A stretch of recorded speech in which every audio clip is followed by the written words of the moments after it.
అంటే మీకు న్యాయం చేయాలి కదా, అంటే మొత్తానికి అంతిమంగా మీకు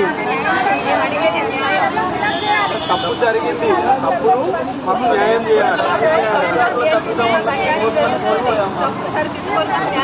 తప్పిదం ఇది గురుకుల బోర్డు వాళ్ళ తప్పిదం వల్ల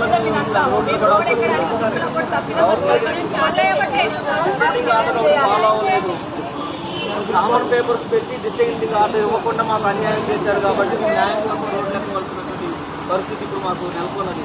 దయచేసి సీఎం గారు మమ్మల్ని పట్టించుకొని మాకు న్యాయం చేయాలని మేము కోరుకుంటున్నాం.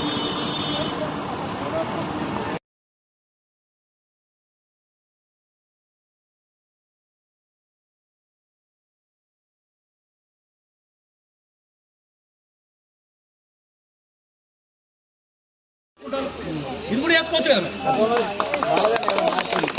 గతంలో జరిగిన తప్పులను మీరు చేస్తున్నారు, ఇప్పుడు కూడా తప్పుడమే మార్చమంటున్నాం. మాకు అన్యాయం చేయమంటారు.